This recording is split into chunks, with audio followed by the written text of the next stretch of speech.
Hi, it's Rosalee, and I deeply believe that this world needs more herbalists, which is why I'm hoping that you're thinking about the next step in your herbal journey in 2025. Maybe you've been exploring herbs on your own, like making teas or tinctures or salves, and you're ready to dive deeper with guidance and support. Or perhaps you've already studied herbalism and are wondering how to go further into the rabbit hole. I get it because I've gone back to herbal school myself. And when I started talking about this in the summer, I had several people ask me, they were like, Rosalee, why would you go back to herbal school? You already have years of study behind you, and you even have your own herbal school. So I've been thinking about this for a while now, and my answer isn't just about me, it's about the value of lifelong learning and why deepening your connection to plants is something that we can all benefit from, no matter where we are on our herbal path. Hello and welcome to the Herbs with Rosalee podcast, a show exploring how herbs heal as medicine, as food, and through nature connection. I'm your host, Rosalee de la Forêt. I created this YouTube channel to share trusted herbal wisdom so that you can get the best results when relying on herbs for your health. I love offering up practical knowledge to help you dive deeper into the world of medicinal plants and seasonal living. Each episode of the Herbs with Rosalee podcast is shared on YouTube as well as your favorite podcast app. Transcripts and recipes for each episode can be found at herbswithrosaleepodcast.com or through the link in the video description. Also in the video description, you'll find other helpful resources. For example, to get my best herbal tips, as well as fun bonuses, be sure to sign up for my weekly herbal newsletter. Okay, grab your cup of tea and let's dive in. First up is the Herbs with Rosalee Student Spotlight. Each week we take a moment to celebrate one of our amazing students and their inspiring contributions to our herbal community. This week's spotlight shines on Tierney Randolph in South Carolina, who came to herbalism through her little sister's interest in herbs. Tierney completed the certificate path in our Rooted Medicine Circle program in 2024. Not only is Tierney a thoughtful and eager student, she's also quite curious and open to the exploration of the various themes introduced in the course. Her capstone is an informative booklet called Garden Yourself to Health, which is a gardening guide for 14 backyard herbs. Tierney covers the main themes of Rooted Medicine Circle right from the first step of awareness of the sun and how important that is for the health of your herb garden. By working on this project, she discovered just how much thought actually goes into creating a new herb garden. She shared, "Having to learn how to take care of each individual plant while working on this project taught me how special and individual each plant really is beyond its medicine-making and environmental benefits. All herbs are not the same when it comes to growing them yourself." How true that is. In appreciation for Tierney's contributions, Mountain Rose Herbs is sending her a $50 gift certificate to stock up on their incredible selection of sustainably sourced herbal supplies. I love Mountain Rose Herbs for their top quality organic spices, herbal remedies, and even those elusive botanicals that can be hard to find. With their wide range of products and nationwide shipping, they're a trusted source for all things herbal. A big thank you to Mountain Rose Herbs for celebrating our amazing students. And if you'd like to explore Mountain Rose Herbs offerings and support this show, you can find the special link in the show notes. Before I share why I went back to herbal school, I want to take a moment to honor the incredible teachers who've shaped my herbal journey over the years. I began my studies with a 3-year apprenticeship with ethnobotanist Karen Sherwood. That experience covered everything from basket making to wild foods to working with plants as medicine.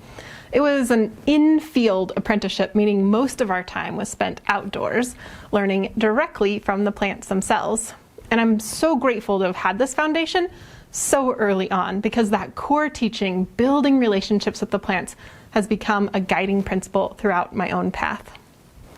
After my time with Karen, I sought more clinical and energetic herbal training. I spent 4 years at the East-West School of Herbology, learning from a host of incredible teachers, including Michael and Leslie Tierra, Candace Canton, Nicholas Schnell, Benjamin Zappin, and many more. From there, I pursued a clinical mentorship with Karapurik Singh Khalsa, KP Khalsa, where I soaked up everything I could in his intensive classes, and then nearly every client I saw during those years was under his guidance. And I can still hear his voice in my head offering advice practically every day. Paul Bergner's long-distance training programs have also been a major influence, offering depth and nuance to my herbal studies, especially from a holistic perspective. I've had the privilege of taking numerous special topic classes with Guido Mazzei, each one offering new perspectives and kind of blowing my mind in all the best of ways. And Jim McDonald continues to inspire me, not just my herbal practice, but also the kind of herbalist that I strive to be, with kindness, openness, and critical thinking at the forefront. Beyond these dedicated herbal studies, I've also learned so much through herbal gatherings, conferences, podcasts, and books, where I've had the privilege of being exposed to the wisdom of countless herbalists. Just in the past year, I attended a gathering in Italy where I took classes with Rosemary Gladstar, Margie Flint, Olatukumbo Abasi, and Maria Noel Groves. Then later in the year, I traveled to Michigan for the Great Lakes Herb Fair. Highly recommend it. And I was thrilled to be back in class with Jim McDonald and had the chance also to take an intensive with Althea Northridge Orr, an herbalist I've admired and hoped to meet for a long time. For a significant portion of my entire herbal journey, I was the education director at Learning Herbs, working closely with thousands of students and teaching extensively online. Those experiences really gave me this invaluable insight into the challenges that students face, and then how to create resources and space that truly support the learning journey. When I started my own herbal school in 2021, I wanted to address one of the biggest challenges online students face: trying to learn in a do-it-yourself, go-it-alone kind of fashion. I've watched too many people fall short in that kind of model. So I want to do everything I could to ensure my students succeed. That's why my courses include a lot of live Q&A sessions. These are my favorite things. These sessions not only allow students to get their specific questions answered and so they can avoid feeling stuck, but they also offer a unique way for me to keep learning, because answering student questions help me clarify my own thoughts and often pushes me to look at things from a new perspective. Whether it's just rephrasing a concept so it resonates or diving deeper into a topic that I hadn't even considered before. All in all, I've had 8 years of focused study with many years of constantly learning. So with this solid foundation, why would I go back to herbal school? Well, let's dive into that. I've got 4 main points to share. And the first is that with herbs, the journey is never over. One of the greatest lessons I've learned as an herbalist is the importance of staying curious and humble. No matter the subject, one of the most limiting thoughts we can have is, I already know this. And yet, even though I believe that that's a limiting thought, I've caught myself thinking just that. I've thought, like, I already know this plant, or I already know this idea. But thankfully, I've learned to pause and set aside what I think I know, allowing myself to uncover new layers of understanding. Herbalism is this amazing, living, breathing practice. Plants adapt and evolve, and so hopefully, so do we. And that's part of what drew me back to herbal school, not for a certificate or validation, but for the opportunity to uncover gaps in my understanding and then fill them in with new insights. It's so easy to feel like we have a solid grasp of a subject, but often we don't know what we don't know. That's why I believe one of the worst things we can do as herbalists is to rely on only one source, whether that's a single teacher, a single book, or even just the plants themselves. Breadth is essential. It's through diverse perspectives that we gain a more complete understanding. One of the schools I'm currently enrolled in is Rosemary Gladstar's Science and Art of Herbalism course. While I've admired and learned from Rosemary for years, this is my first time studying with her in such a comprehensive A to Z format. Her unique voice and perspective just shine through the course, offering this beautiful reminder of the empowering practice of turning to plants as medicine. And revisiting the basics with her has just been humbling and inspiring, and a reminder of how much beauty and wisdom there is to be found even in the fundamentals. In my own school, I see so many intermediate students having similar aha moments, right? Just because we know some things doesn't mean there isn't more to learn.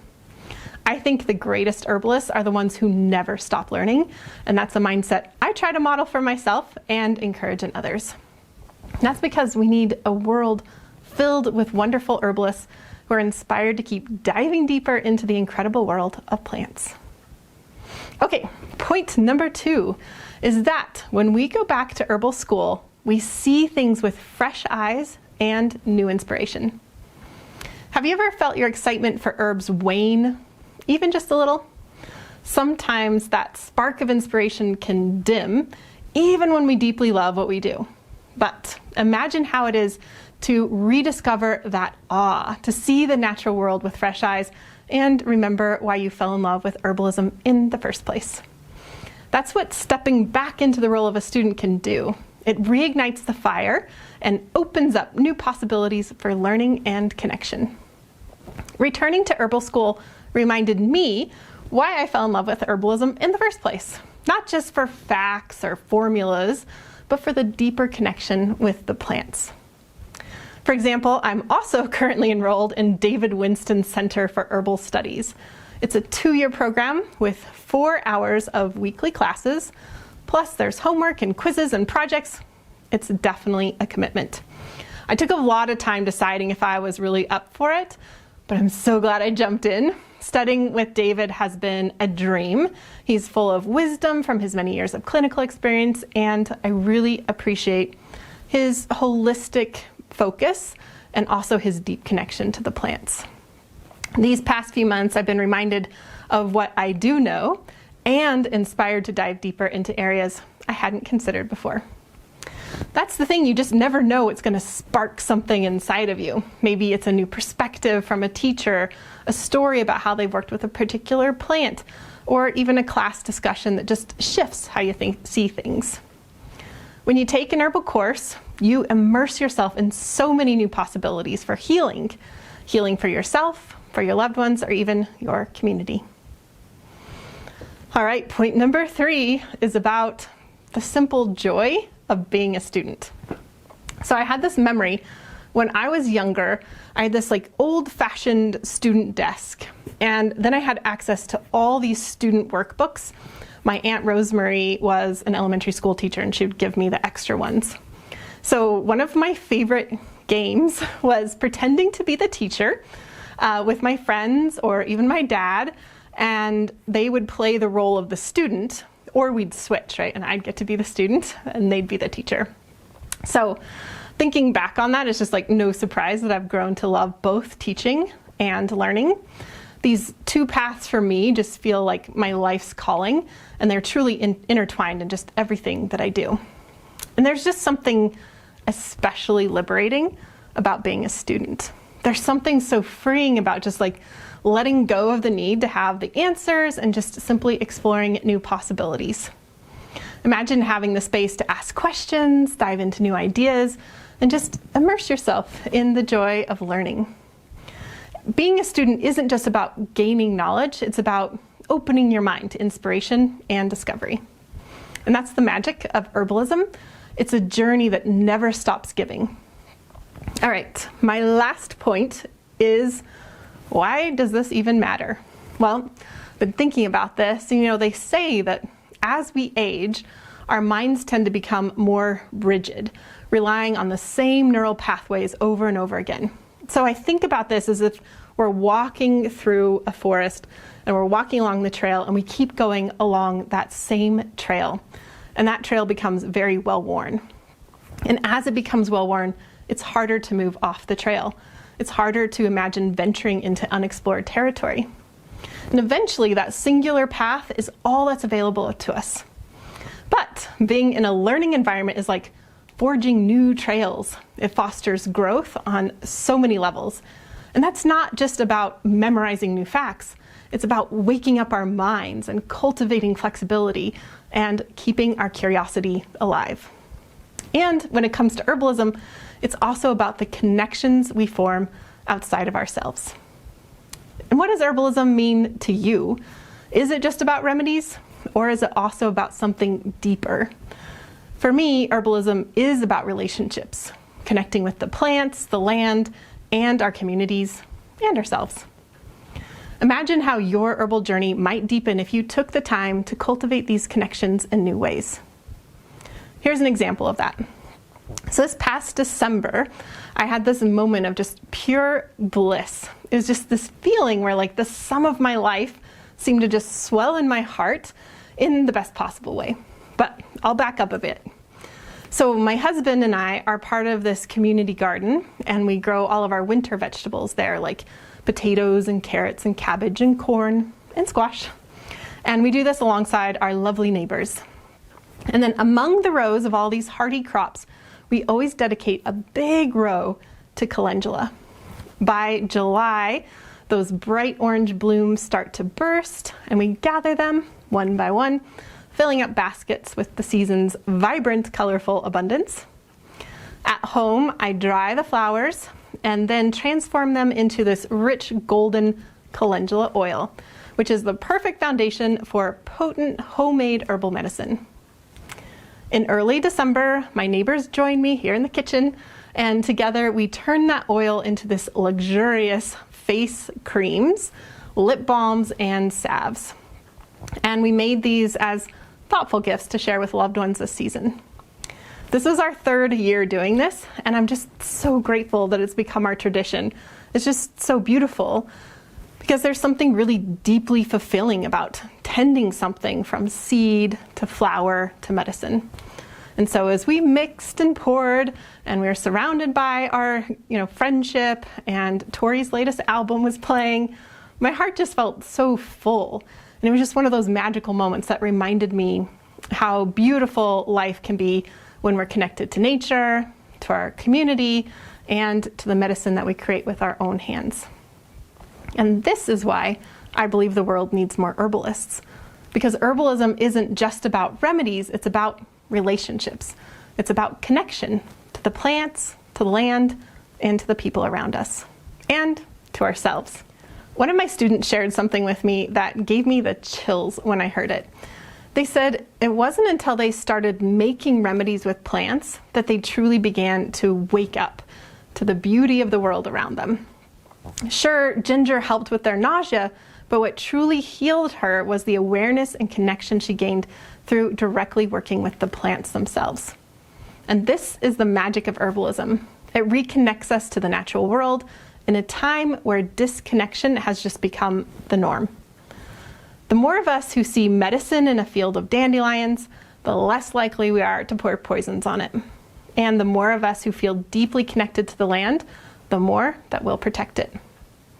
So, is 2025 going to be your herbal year? If all this resonates with you and you're ready to cultivate a life rooted in nature connection, medicine making, and community, then I'd love to invite you to join the Rooted Medicine Circle.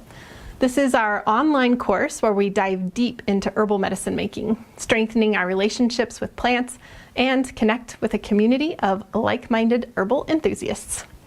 Enrollment is going to open up soon, and we only open the doors once a year. So to make sure you don't miss out, join the waitlist today.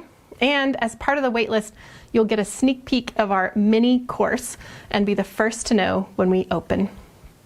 Happy New Year, and may your 2025 be a year of growth, connection, and herbal joy. I deeply believe that this world needs more herbalists and plant-centered folks, and I'm so glad that you're here as part of this herbal community. Also, a big round of thanks to the people all over the world who make this podcast happen week to week.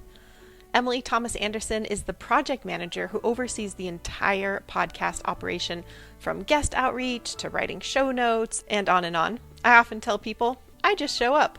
Emily does most of the heavy lifting. Nicole Paul is the operator for the entire Herbs with Rosalee school and community. She keeps an eagle eye view on everything to ensure it's running smoothly. Francesca is our fabulous video and audio editor. She not only makes listening more pleasant, she also adds beauty to the YouTube videos with plant images and video overlays. Tatiana Rusakova is the botanical illustrator who creates gorgeous plant and recipe illustrations for us. I love them, and I know you love them. Once the illustration is ready, Jenny creates the recipe cards as well as the thumbnail images for YouTube. Alex is our behind-the-scenes tech support and social media manager, and Karen and Emily are our student services coordinators and community support. If you've written in with a question, undoubtedly you got help from them. For those of you who like to read along, Jennifer is who creates the transcripts each week. Xavier, my handsome French husband, is the cameraman and website IT guy.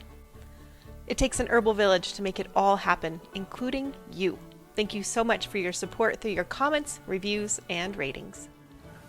Earlier, I mentioned a lot of my herbal teachers, and another one of my biggest inspirations is Robin Wall Kimmerer. Each year in Rooted Medicine Circle, we host a book club so that we can experience and discuss her amazing book, Braiding Sweetgrass.